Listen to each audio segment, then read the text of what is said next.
Hey everybody, it's Mike here, and today I'm going to show you guys our sandblast that we built, and kind of go over it with you guys a little bit. And so this here was built from a washing machine. I took out the motor and all the inners of this washing machine. We cut a nice slit.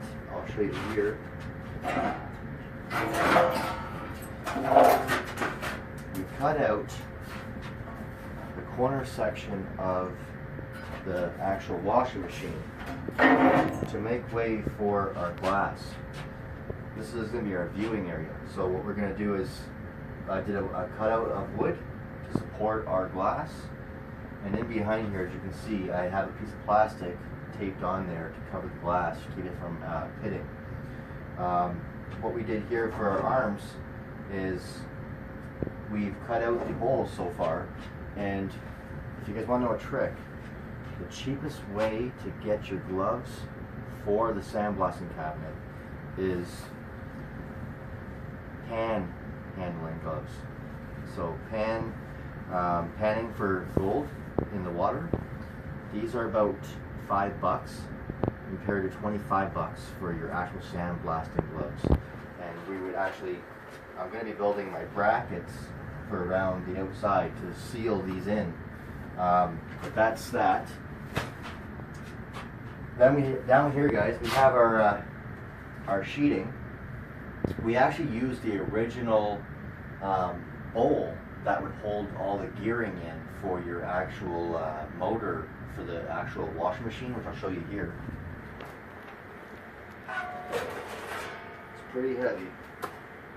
So here, this here would have been your original motor for your washing machine, which I'll eventually use for a wind turbine. But for this guy here, we actually went, if you want to come see, we've actually made a door from the original door on the actual washing machine with seals. These are temporary, like they're something I'm going to use for now. We'll see how it works. But just some hinges. And inside here, you can see, we use tin on the inside and actually wrapped it around the base.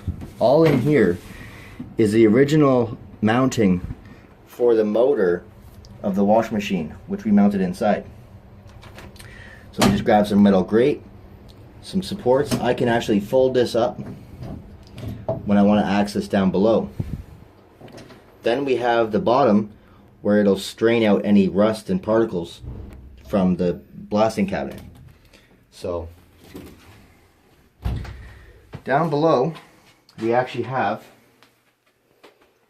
the door here where we've all, see how we've grated in here, we've riveted it all together, and this door here is our hatch, which we seal up, and I've run a rubber seal around the whole edge. And then up here, guys, as you guys notice on the other side here, we've actually done these bars. These are actually just a 1/4-inch angle, and they're from a bed frame. So this was a complete free build. What we're going to do next is we're going to run our plumbing for our piping for our air compressor. We're running M-style connectors. So we're going to be running that. I already have the connector on this side here ready to go. We're plumbing that in, and that's basically it, guys. I mean, it's honestly a cheap build. I think I maybe put $20 into parts in this thing, so it's been pretty free and clear on parts. But that's the gist of it, guys.